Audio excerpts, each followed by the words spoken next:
Do all of you feel comfortable doing a quick exercise before we start? I can do the exercise with you, right? Yep. Okay, good.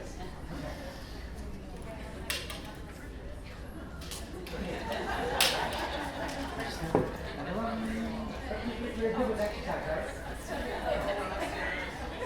What time do you, I'm going to set my watch with yours. What time is yours?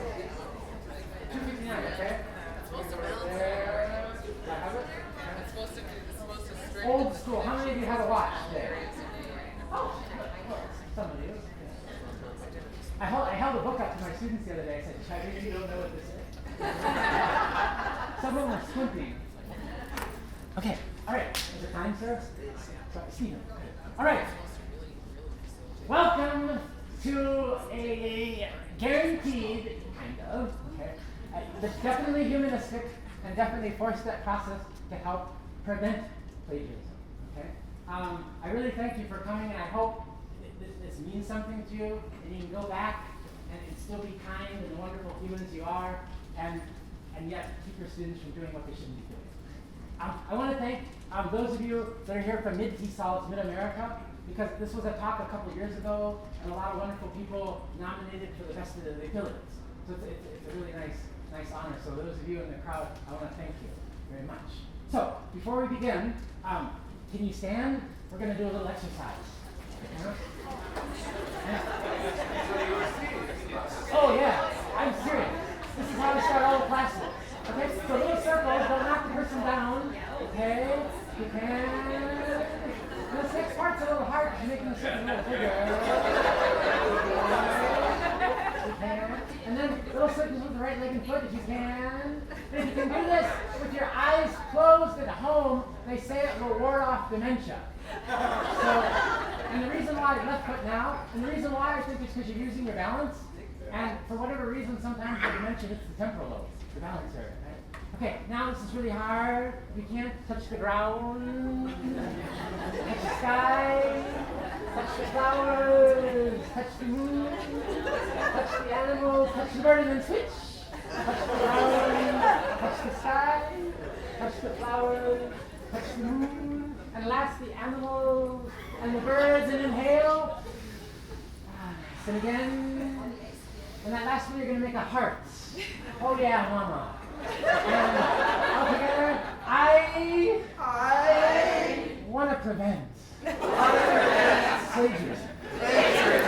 All right. So I'm out of my element because I usually don't hold a mic, and I'm usually not tethered. Oh, and the clicker.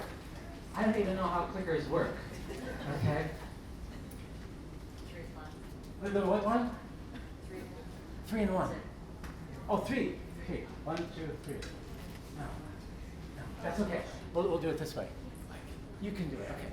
Joseph, thank you. So I'm going to give you just a framework. Am I holding it okay? Who's my techie guy? Did he leave? Oh, he left. Oh, he left. Maybe. Did he leave? Oh, nice. Okay, you can hit the next one. Okay, so this is just kind of framing it in today. The welcome and exercise is already done. Okay, the overview is what we're doing now. I've got 2 shocking student statements that I want to give you, and I think you probably had the same ones happen to you. Okay, and then 3 famous plagiarists. 2 of them I have sympathy for because they're wonderful people. The third one, I don't know, because he's done it 8 times after that. And then have you heard of the 208,000 problem phenomenon? That's because I just created it. But it's a real thing. Okay? And then the problem with the definitions. I've struggled with that for years. I look at all the online definitions of paraphrasing, and it's like, I don't get it. No wonder they plagiarize. Okay? And then then we'll start with the seminar, kind of the 4-step process. Which is the worksheets that I'll give you. You should all have some, and if you want to get them later, just email me your information. I'll be happy to send them to you. Okay?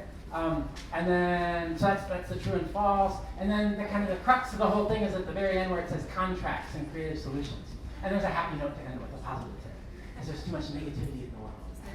Okay. So, and then concluding remarks. That's where you throw tomatoes at me. Okay. And I leave you.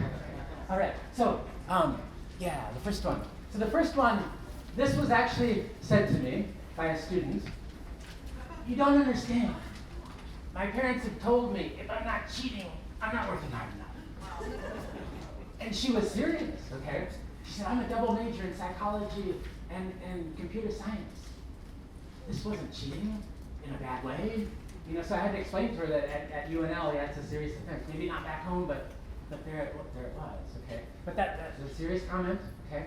And then the next one was a harder case. This gal, I'm just giving you these to kind of give you the background. Where you know, and then we'll get into the activities. What country was that? Is it okay if I say? China, yeah. Yeah. And then this is also a Chinese student. She said, it's a cultural difference, Mr. Randolph. I haven't plagiarized. You are wrong. What I did will help me learn. It's you who doesn't understand, not me. Okay. Now, to give you the context of the situation, she had taken a bunch of example sentences and put it in her homework. And one of them was, the crown is the crux of kingship. And as soon as I saw kingship, I went online. And I said, no, you plagiarized. She did, look, it's right here online. And she said, no, it isn't. It's here on my app. What? And so I looked at it, and here are all the sentences. I said, well, they're right there. You just showed me. She said, but it's not online. And I said, listen, honey. I didn't use the word honey. I said, listen, you hit it so many times it's going to go online. And that's where I found it. But it took me one whole week to kind of get to it. Now, this was before, I should preface this by saying, both of these cases were before our little plagiarism workshop. So that kind of gives a little buffer for me. Okay.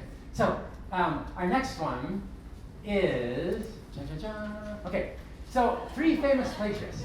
Who was Helen Keller? Chocolate involved. Yeah.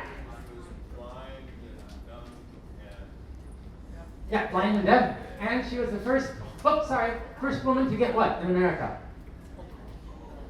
BA, right? She was the first blind, deaf person to get a BA in America. Now, I have her on the list because she plagiarized. But I think we can forgive her because it was when she was 11 years old, and she wrote a story called The Frost King, I think. And it was based off of a story called The Frost Fairies. And so they actually started blaming Anne Sullivan, you know, her teacher. Well, you read it to her and you didn't explain that she shouldn't plagiarize. So that, you know, we can kind of forgive her. Also because I think she wrote 12 other books after that with no plagiarism. Okay? Right? And then we have Martin Luther King Jr., who plagiarized on his 1955 PhD dissertation. Right? Didn't know about it until after he died. Right? But because of the amazing things that he did, we can forgive him. Right? And I think the academic said because he wasn't an academic, he was a preacher by trade, it wasn't such a big issue. Now the one that I can't forgive is Fareed Zakaria. You know him? The CNN guy? Okay, because he just lifted, I think it was a Harvard professor's article on gun control, okay? And he just lifted a couple paragraphs. And he was kind of like my students because I think he said something like, I have trays in. You know what trays are? Invisalign. Okay, because our teeth are screwed up. So I take cotton out. Right, so at any rate, listen to this. Parenthetical. I take them out for you. So what happens is they told him, well, you plagiarized. He said, oh, yeah, but that's kind of universal knowledge. The thing is, if you look at what he wrote and what I think her name is Lapone, or it's Lepone, what she wrote, it's word for word. So he plagiarized. And in addition to that, he's got 8 other articles that he plagiarized. What's he still working for, right? But at any rate, Joseph, sorry. So the first 2 I have sympathy for. Yeah. You missed one? Oh, so Helen Keller. The first lady? Yeah, Helen Keller. She was blind, and. No, the first lady. Did you miss that one? The plagiarizer. Oh, the plagiarizer. Oh, the first lady. You know what's funny about that? She plagiarized the other first lady, and the other first lady took stuff from an African-American poet. And they didn't catch her for that. So it's really interesting how the media, I was curious about it, because I went back, and I traced it back, and and the other side. So here's the 208,000 that I was talking about. So I think, yeah, 2015, 200 South Korean professors, it was unprecedented, were accounted for plagiarizing, okay? Now, what they were basically doing is putting their names on books that other people had written, and the publishers were involved too, and they republished it for tenure. Wow. So I mean, again, if we have a lot of students coming out of that tradition, it's like, wow, what do we do? And then just checking the time, okay, good. 8,000, now I have to preface this by saying, it says 8,000 Chinese students expelled from American universities in 2014. Have to put the context in that there are 460,000 of those students here in the States. So if we look at that number, 8,000 is kind of low. Still, on the other hand, right? Kind of an issue. So, and those 8,000 were from everything from Stanford to Brown University, and Big Ten schools, and the Southern schools, so it's all across the country, okay? So, cha-cha-cha, nice. So, what do we do with all of this? And I think one of the issues is just something as simple as the problem regarding the word paraphrase, or paraphrasing, right? I always look, I've looked at like 20 different definitions, and okay, Cambridge, it's a great institution, right? I mean, the dictionary is great, but still the definition is to state something written or spoken in different words, patch writing, especially in a shorter and simpler summarizing, okay, form to make the meaning clear. I'm looking at that, to me that's not paraphrasing. There's nothing about comfort and love and joy and playing with the language, okay, which we'll get to in a second. The next one, Merriam-Webster, a restatement of a text, kind of abstract. What the hell does that mean? Passage or work giving the meaning in another form. That another form throws me. Like, what does that mean? And again, I'm always looking at this as a second or third or fourth or fifth language learner. Those don't make sense to me. So, what happens is, this is what students do.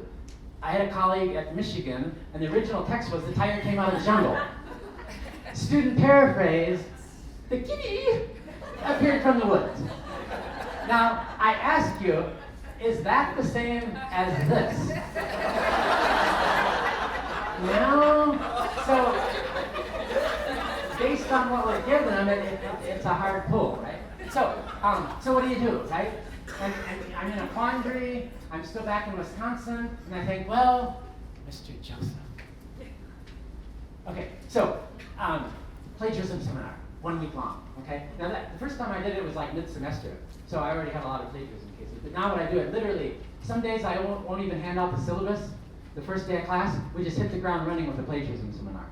And then we get to the syllabus on the third day, because I think, if they know how strict this is going to be, because I kind of throw my students for a quandary, because I make them laugh and I'm funny, but I'm also really strict, and they don't get that, And so, but I think, if they see my strictness, maybe half of them will leave. So this is just it's a week-long seminar, paraphrasing, summarizing, looking at different kinds of plagiarism so that they feel comfortable with it. Because that's what I really want. I think if our students are comfortable and can play with the language and feel it, because that goes back to that first picture of that woman hugging the word man. I think and that's one thing we get away from. I'm doing a parenthetical here, so forgive me. But the vocabulary that I teach, the number one thing is I want them to feel the language like they feel their native language. So there's a whole system that I've developed that I work with. But again, it's that feeling the language. And so where's the frickin' definition on paraphrasing that says you need to love the passage you're paraphrasing first? Embrace it. Feel comfortable with it, play with it, and then you can kind of move on. That's a whole other topic in seminar. But at any rate, so then what we do, chum. So this is just a short answer quiz that I give them. And if you have questions, please raise your hand and I'll throw you a nice chocolate. My wife went all the way to Aldi's before we came to Chicago. Okay. Aldi's chocolate is the best, although it's still Snickers. Okay. This is just, it's ungraded completely, and it just gives me an idea what my students know before we start working together. Okay. So it defines summarizing as best you can, which we'll see it wasn't an issue. Define paraphrasing. If I could read, that would help too. Okay. As best you can. Define plagiarism as best you can. And then, after they've done that, I want them to just paraphrase this little passage, which is kind of cool. Let's look at it here. Learning and memory evolved in concert with the motor functions that allowed our ancestors to track down food. So, as far as our brains are concerned, if we're not moving, there's no real need to learn anything. And this is from a Harvard professor who does a lot of physicality. So this is something to consider too in our classrooms to get everybody up and moving. That's why we did the exercise before. Okay? So here are the results of this. Okay, so I had 31 students. Now again, these were numbers, I did this on the second day. These numbers went up to like, I think 20, 20, and 18 for class-wise. But it's just 10, 9, and 12 there. Yeah, question? Quick question. What level Yes. what level of proficiency do you give this quiz to? Okay, so yeah, this quiz, I'm giving this as IEP, intermediate, and advanced, okay? But I've got other quizzes for lower level and more advanced quizzes for higher level. But yeah, I gave this one a day just because it was on the laptop, it was easy accessible, okay? But what concerned me is you've got 31 total. Define summarizing, okay, 10 out of 10, great, right? No problem. The other class, 8 out of 9, 11 out of 12. Define paraphrasing, yeah, there we go. 3, 5, 10 out of 12, not bad. Define plagiarism, 6 out of 10, 9 out of 7, 12 out of 12. So they know what it is, right? But now, so what I did is could not paraphrase, meaning they just left it whole blank. They didn't even attempt. Okay, they had a lot of time to do that. They left it blank, so 8, 2, and 2. Attempted to paraphrase, 1, no one in that one class, and 5. Correctly paraphrased, nobody, 1 and 1. And plagiarized, 1, 6, and 4. So you're talking 11 people plagiarized in that, and only 2 out of 31 got it right. So that's what I had to work with. But it gives me a good idea. So, it's ungraded, and I say, okay, wow, this group is going to be fun. And that's the way I look at it. Let me just do another parenthetical. Why are we all here today? Are we here by design, chance? Something to think about in your car ride home. Why did you go to certain sections? Why were people in the same room? And I look at the class that way too. I always ask my students, are we here by some design? Why are we all here in this class? Or many other classes you could have gotten to, right? So I take it as a challenge. It's that problem that I have to solve during the semester. Good? Anybody not good? Okay. All right. So now we get to the fun part. So these were the definitions that I gave them, and we went through these. We took a lot of time on these. So anybody want to read for a chocolate? Plagiarism? Yes, nice.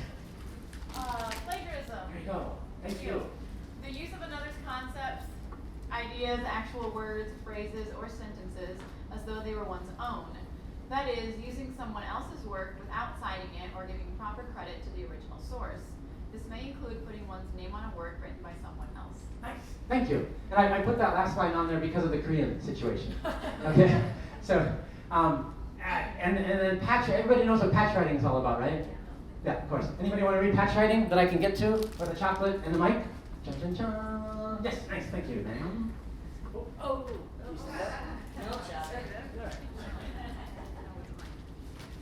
Thank you. Patch writing, a form of plagiarism in that the writer simply changes words around, alters the grammar or syntax, but essentially follows the text and fails to truly understand the text's fundamental message. Good? Yeah. So, those definitions that we read about paraphrasing were kind of similar to that, right? Exchanging words. I always ask students, so what is paraphrasing? And they'll say, well, change the grammar, change the words around, keep the meaning the same. I'm like, what, you mean patch writing or paraphrasing? And then the last one, paraphrasing. So, again, these were my glossary-like terms that I created, but yeah, this is how I feel it should be. The art of embracing an oral or written work, feeling comfortable enough to put it in one's own words and add one's own unique insights while not altering the original meaning. This paraphrase version must be cited. So I think it's, again, we spend a lot of time on looking at how to paraphrase, because if they're comfortable with it, they're just not going to plagiarize, right? So this is, we start with the definitions after they've kind of faltered on the little quiz, and then we go to, chun, chun, chun, so matching. And again, your name, who asked the question about the level? You, and your name is? Micheline. Thank you for your question, because it's the same with this.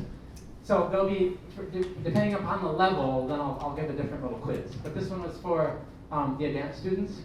So, with the person sitting next to you, what I'd like you to do, the original quote is from a wonderful woman who writes for the New York Times, Miss Gretchen Reynolds. And she said, exercise, the latest neuroscience suggests, does more to bolster thinking than thinking does. Okay? And then what I want you to do, it says, please find an example of A, successful paraphrasing, B, patch writing, and C, plagiarism. So look at those three. Well, it should be 1, 2, and 3, but it's, the PowerPoint does a 1, 1, 1 goofy thing. Okay. So just with your neighbor, can I give 2 minutes? 2 minutes, good, 2 or 3 minutes. See if you can find which is which. Okay. Just label it A, B, and C. Chun, chun, chun. Thank you, Joseph. So the guy actually left the room. Nice.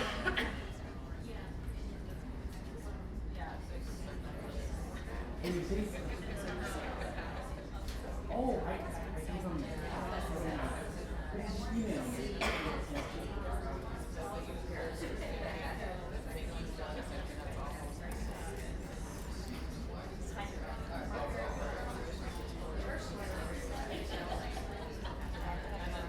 Can everybody read? You can't see? Oh, do you want to stand and come up here?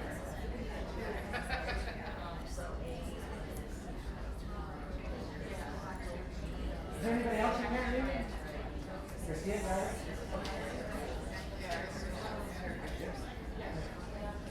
Good. Good. Okay.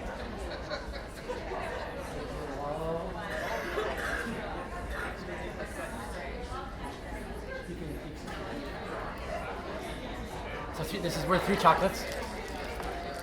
Ja-ja-ja. Oh, nice.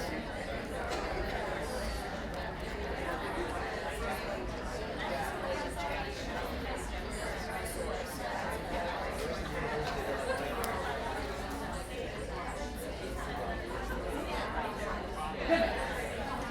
Everybody good? Okay, so for a chocolate, okay, which one?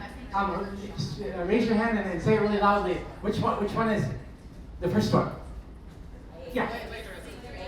Oh, sorry. Oh, nice catch. So the first one is out and out plagiarism. Right. Okay. And again, I put these on there. These were all student examples. Okay. So I thought they were good to use. I tweaked a little bit of the grammar, but essentially they're student examples. And the second one is what?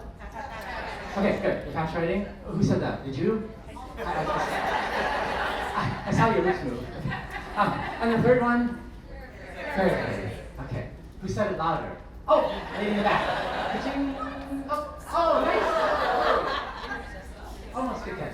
So, yeah, and the thing that the students will find out too is which one is a little longer than the others. Yeah, the third one, right? But our definition at the very beginning was simpler and shorter, right? And so it kind of confuses them. And I mean, you know, a colleague and I a couple of years back, we used 42 different sources to write a book. And if we didn't summarize a little bit of that, it would have been 800 pages. So there is a little summarizing involved. But essentially, if there are 3 components in a sentence, you have to hit all 3 for paraphrasing, right? So then the next thing we do, this is one of the crucial things. Our next one is the true and false quiz. Okay? And the reason why I like this is just about every one of the 20 that we're going to go through, we'll go through together in 5s. We'll do groups of 5s as a group. But every one of these 20, well, except for a couple of them, I guess, were questions, and if you want, I can wing you this. Just don't plagiarize when you use it in class. Say, copyright, Mr. Randolph. Okay. But feel free, I'll be more than happy to send you this. So all of these questions, except for 2, I think, were generated by students. So after the first couple of years of teaching, I thought, well, the questions are great. I should make a true and false question or quiz out of that. So, and the neat thing about this too is it's ungraded. So I give it as homework, and they do it at home, and then they bring it back to school, and then we discuss it. Probably almost. I mean, this could go on for 2 days if you have a good class, because they'll have all sorts of questions that are generated off of these true and false questions. Good. So why don't we take the first 5 with your partner and go through, that should only take like 30 seconds, right? Or a minute. 30 seconds, okay? Starting with everybody good? So with your partner, do the first 5, okay? Starting now. Ching.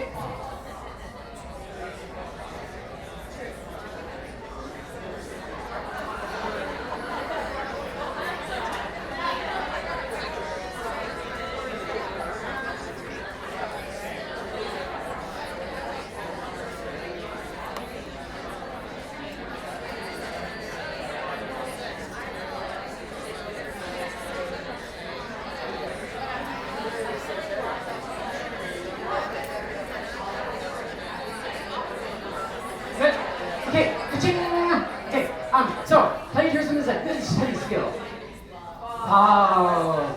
Plagiarism is academic and professional crime? True. Yeah, because the student said, really? Is it really a professional academic crime? It's where I come from. It's cool.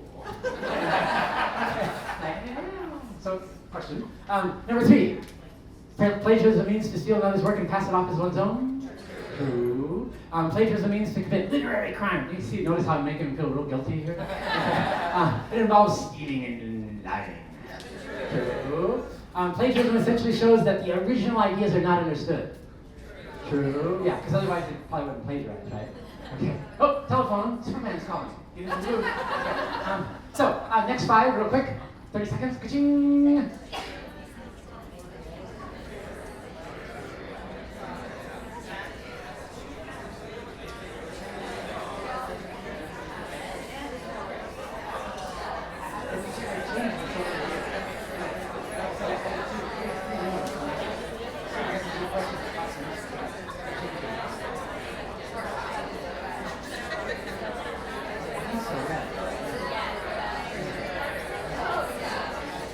I know.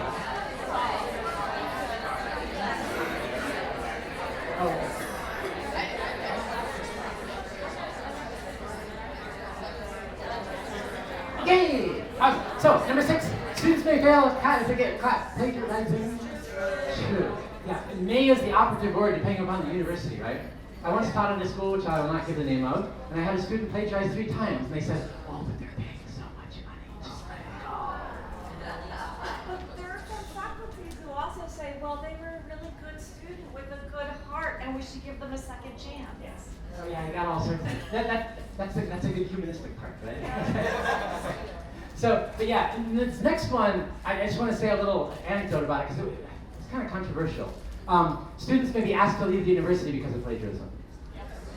True, yeah. And especially, the nice thing about, I'm sorry, I'm just checking the time because I'm really bad with time management. And again, depends on the school. UNL, where I work now, it's really strict, okay? On their website, they've got a real, it's severe, okay? So all I sometimes have to do is this little plagiarism workshop and show the students the website, and they're like, pack my bags? What? So yeah, number 7, the situation was the following. A student called the professor at the end of the semester saying, "You gave me a B+. I believe I deserved an A." Mistake number 1. Then the professor said, "Oh yeah, thank you for reminding me. You plagiarized on your last project. I will see you in the academic court 3 weeks from Tuesday." But here was the situation. She did the PowerPoint slide like her professor. She gave all the information on the very last slide, she gave the references because that's what the professor had done. However, in his assignment, he said put all references on each slide, which she did not do. And he got her on that. Now, it was kind of controversial because to me, I don't know if that's, But the university sided with him. He had tenure. He had been there for 15 years. The thing was, her wonderful, wonderful husband gave up his job in a country which I won't say, and brought their 2-year-old child with him. So it wasn't an easy matter. She had to go back home, and he had to find a new job. So it was. So I tell my students that story because 1, don't barter with your frickin' grade. Okay, everything would have been fine if she would have just settled with that B+. Okay? Obviously, I think they had some kind of tiff, for him to, because he let it go and then he came back. So at any rate, the internet makes plagiarism acceptable. False, yeah. Sometimes I put that in there as kind of, easy, accessible.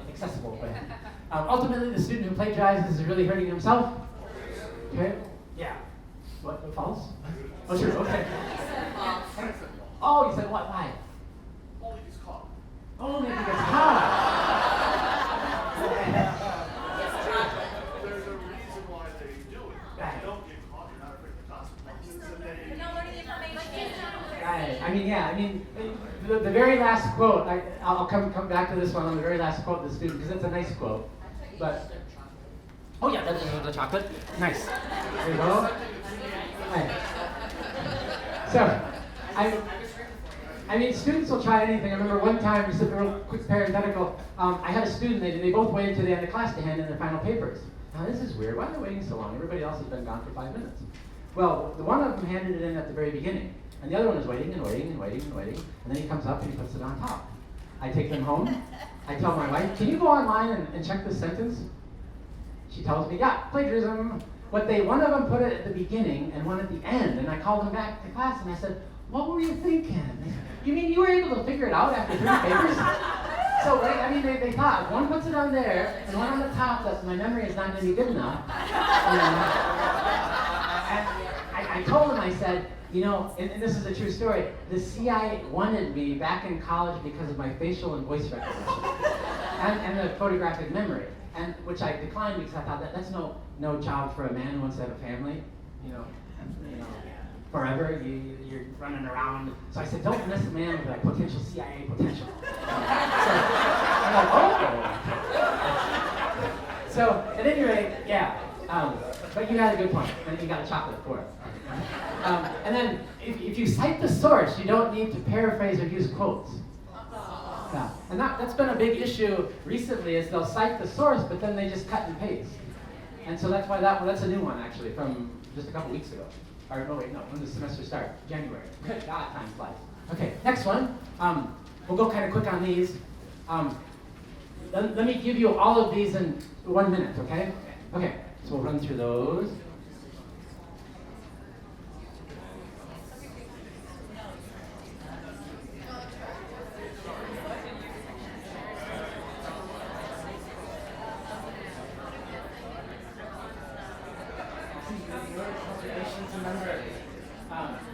Number 18.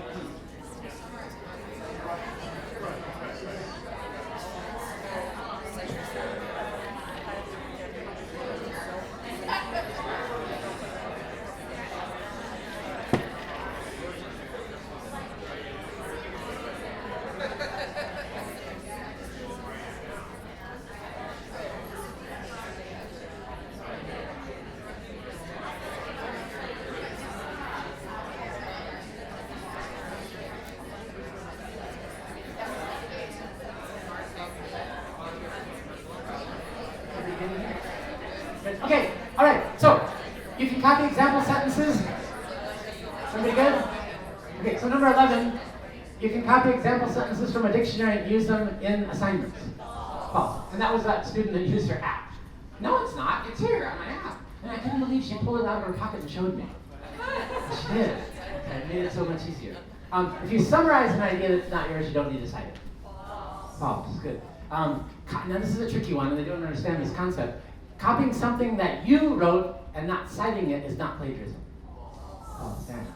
Right. Known as self-plagiarism, right? Now, what's interesting is in my studies and research of plagiarism, a lot of institutes aren't getting people on self-plagiarism, academics, which kind of makes I can understand one thing as okay, because if you've written 10 articles on a similar topic, I mean, you can't change things around a lot. On the other hand, you just don't want to cut and paste stuff. So I think if they change it, because I've written like 5 articles on that vocab method I was telling you about. And there was only a certain amount of times that I can switch things around. If I switch it, it won't make sense. Right? So I can understand that. But they don't want it to happen what happened to my wife's cousin who, he works at Northwestern University here in town. And he and 3 colleagues were going to submit a paper on stem cell research. And one of the international component, he just cut and pasted from an article he had written in his home country. And my wife's cousin said, hey, we're going to be laughed out of the community if you do that. So they couldn't submit it that term. They had to wait before he could rewrite it. So do you see the difference on those two? I mean, if you rewrite it and it's the same idea, you can refer to yourself. But yeah, it's just cutting and pasting them. And the students don't get that. The reason why I have that on there is because checking time. Okay, just a few years ago, we had an assignment, and a student cut and pasted from his blog that he had written a few years ago because it was very similar. And my colleague and I went back and we looked at his blog. He plagiarized somebody from Wikipedia, and the person on Wikipedia plagiarized from somebody else. So it's like infinite regression of plagiarism. So, next one, using material from a radio program, something you saw on TV or heard from a friend without citing it is not plagiarism. Oh, good, okay. It is not necessary to cite universal facts. True, okay. I mean, Beijing's the capital of China, Kuala Lumpur is the capital of Malaysia, we don't need to do that, right? Now, 16 is the most important of all, and why I'm going to give 2 chocolates away if you tell me why 16 is so important. It has nothing to do with plagiarism. 16 represents what? My wife's birthday. Okay. 16th of October. Okay. So I thought, well, and to honor my wife, I want to make 16 the most important. Okay. So anything with the exception of universal facts that is not yours or previously published by you must be cited. Oh, why false? If it was previously published by you, you must cite it. Yeah, well, anything that's not yours or previously published by you must be cited. So it's got to be cited. Right? Right? So, I just said that, there are certain areas you can do it, but I'm putting the full force down here that if you've written it before, you've got to self-cite, right? So everything's got to be cited, right? Okay? So it's good, right? So I tell my students if they do number 16, so anything that's not yours, right? You've got to cite that. Or previously published by you, right? Because you did that, must be cited. Good? So I circle 16 and we go back during the semester again and again. You're looking confused. Are you okay? Yeah. No, you're good? Oh, you're good. Okay. So everybody's good with that one? And then we know this next one. Patch writing is a form of plagiarism? Yeah, good. Okay. Plagiarism is, this is our gentleman over here, Robert. You want to say this one? Plagiarism is already the professor doesn't discover it. True.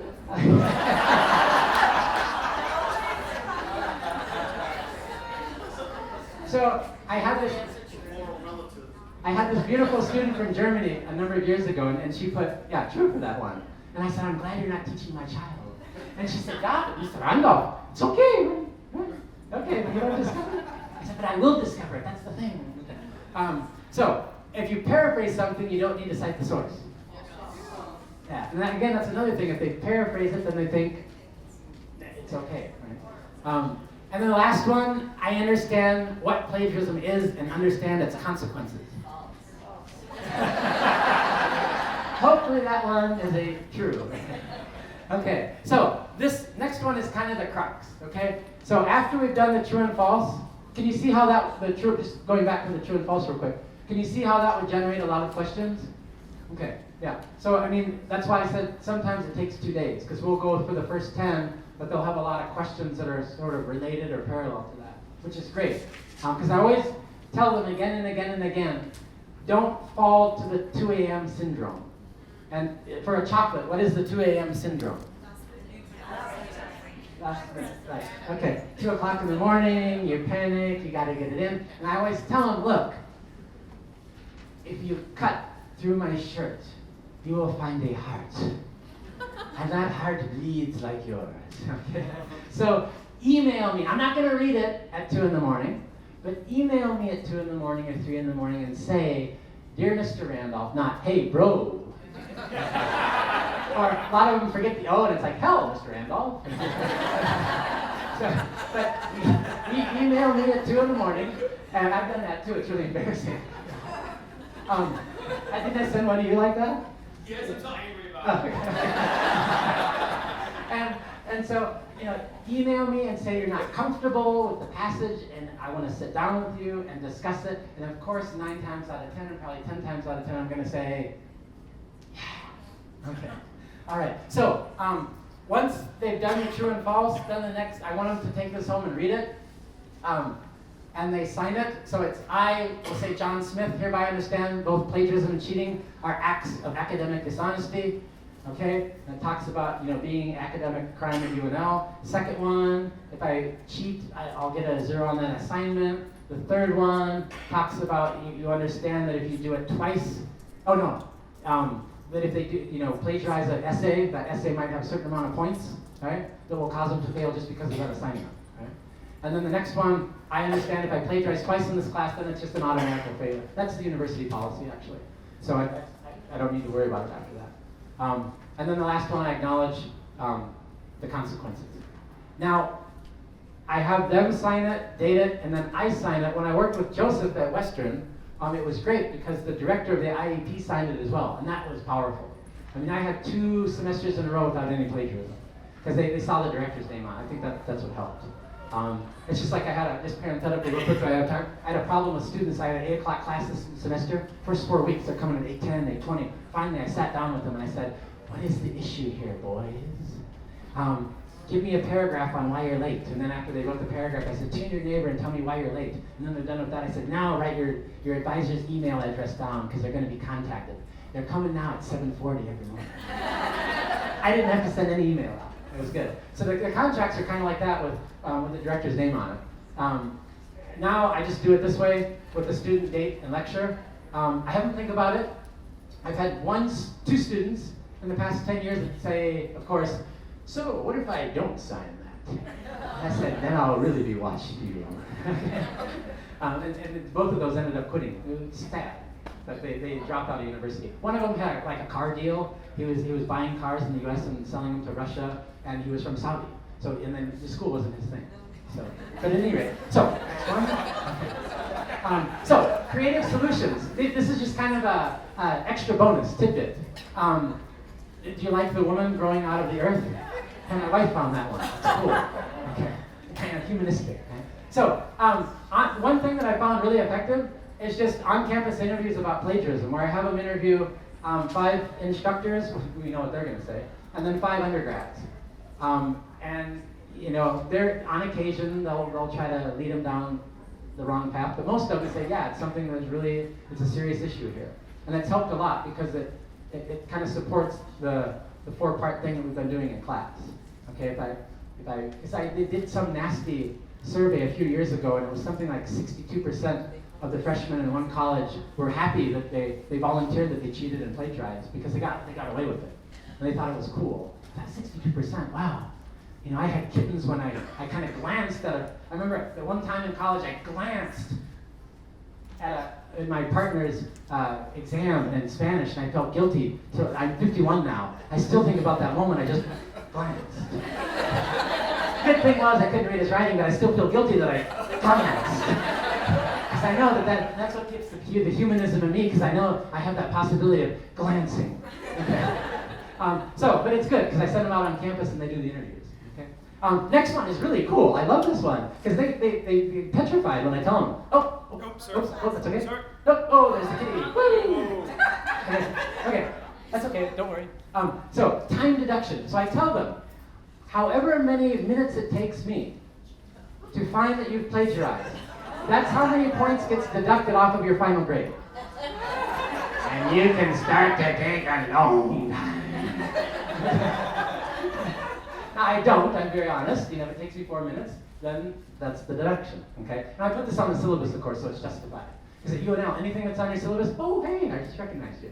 Thank you, okay? So as long as you put this on your syllabus, she contributed to our book that we were talking about. Okay. Where was I? Parenthetical, going on. Oh, yeah. So, yeah, 4 minutes, right?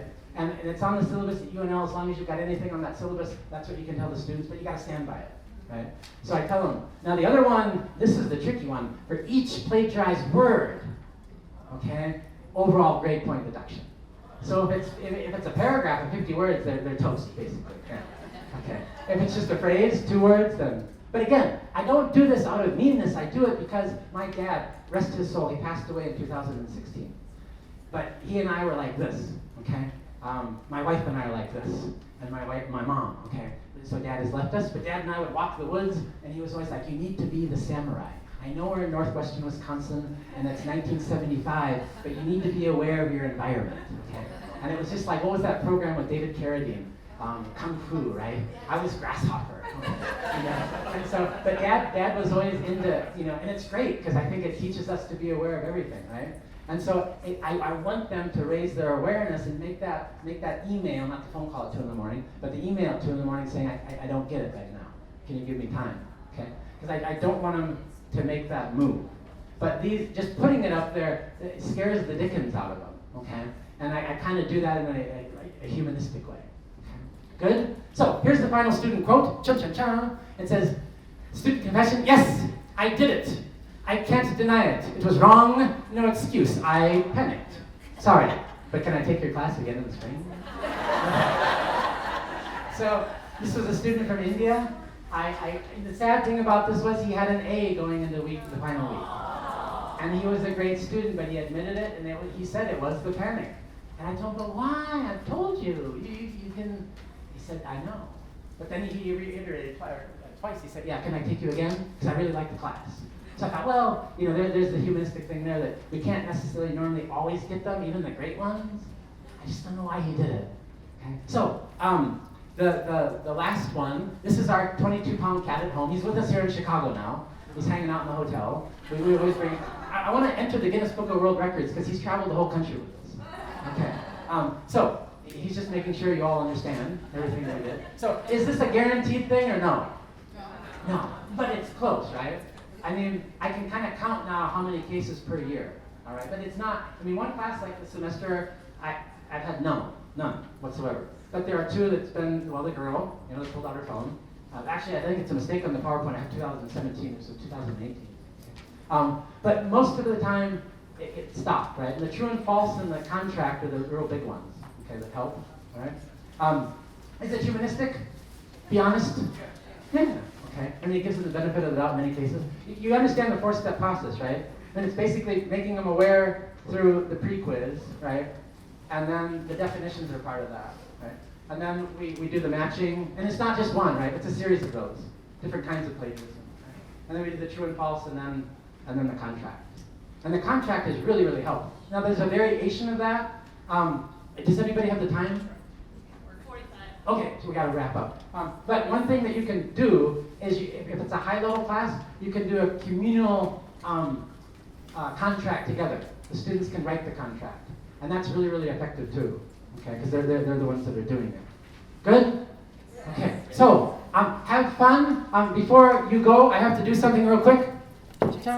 My wife always wants a picture of you guys. Because I always go home and I say, what a book, want to get in there? Because I always tell them, the nice thing about Chicago is, when I go to conferences, I always say, I like them and I don't like them because I like meeting the wonderful people like you, but the moment I step on the plane to give a talk, I start missing the family already. And I haven't even left them yet, right? But this is cool this time because they're out the hotel, going to Legoland and all sorts of cool things. So I really, please, if you didn't get a handout, just email me and I'll get it to you within a week, I promise. And then two, if you got any questions, feel free to email. I'm real good about answering for the most part within a week, again. And three, continue to have a wonderful, wonderful TESOL.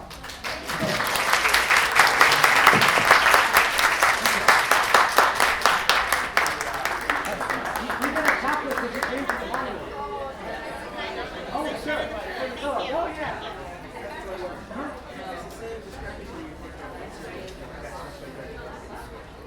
What's that? Oh, this is the, okay, so this is